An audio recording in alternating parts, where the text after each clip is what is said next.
Cutlass is the proprietor of an office cleaning company in a large northeastern city. His clients are large law firms and accounting firms that occupy office towers in the downtown area. The clients are very demanding. They expect a meticulous cleanup each evening after work. In addition, since they handle sensitive data and information for their clients, they pay attention to the comings and goings of all people who enter their offices after hours. He has received notice from several of his clients that unauthorized personnel have been entering their offices. He asked the supervisor for that building to meet with him to discuss the problem. Sammy Shostak is the supervisor of a team of 20 office cleaning personnel in a large downtown office building. It is a hard job with a lot of physical labor. It's hard to keep workers on this type of job. They are constantly getting offers for better jobs in other fields requiring manual labor. He considers the morale of his workers to be as important as the tasks they perform. Hello, Sammy. Hello, boss.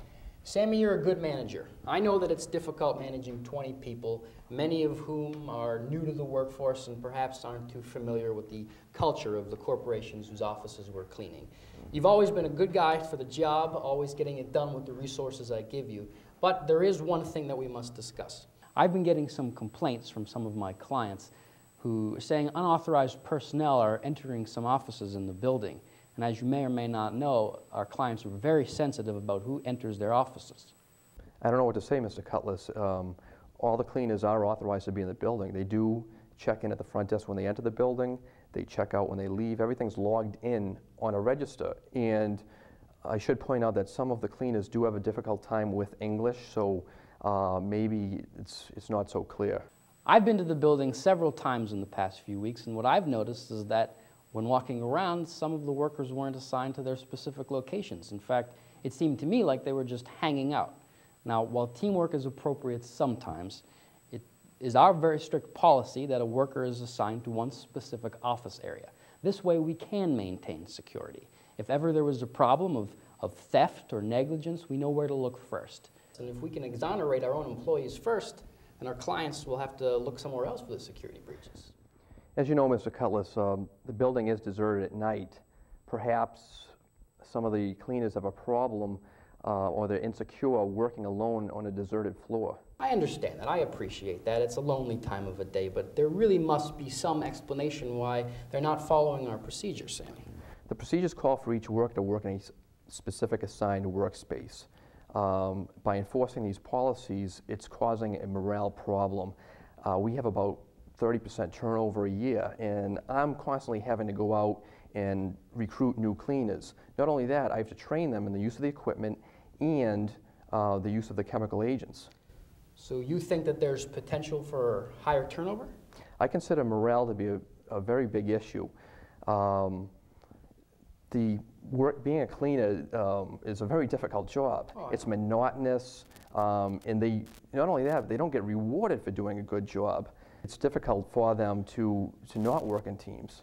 Sure. Well, have you found any ways to motivate these employees in a different way? Well, they like to work in teams, so they've actually organized themselves into teams. And I know it's against company policy. However, they work in an efficient way. It's good for morale, and the offices get cleaned according to the client's expectations. I have to insist that I believe that if you split these teams up, then we're going to lose our best workers. Yeah, well, we don't want that. You know, I understand. I actually didn't realize that they worked in teams, and normally I would applaud your initiative for this change, but in this particular instance, Sammy, I really must insist that our policy remains intact, that one specific worker works in one specific area. It not only protects the workers, but it also protects our company against any allegations of theft or negligence. You know, our insurance policies are written accordingly, and if they violate these policies, then that puts our company at financial risk and it hurts our reputation. We can't have that. Is there any way to change these procedures? At this time, the easiest solution to this problem would be to insist that our policy just remains intact, that we have these specific office spaces designated with these workers. And I know this is probably going to hurt the morale, maybe, and I really don't want that, but at the same time, this is the policy we have to stand by. Maybe next time when we start renegotiating our agreements with these clients, I could bring up the idea of possibly having them working in teams.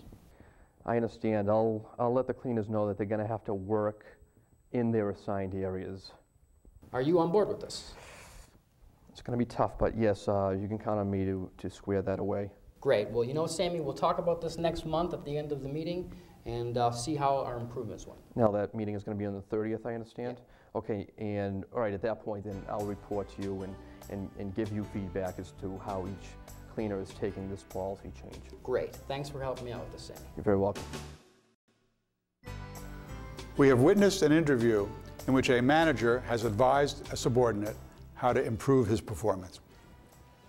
The interview permitted the manager to understand the underlying cause of the problem. Once the problem was understood, a solution was proposed. Coaching is not a one-time event. The interview we saw was just one step in a long-term process. The coaching process is a constructive form of management in which a manager seeks to be a positive influence in the career growth of the subordinate.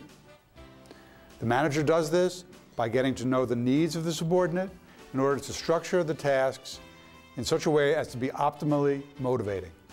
In addition, the manager helps to overcome hurdles to superior performance. Coaching may take place for a number of reasons.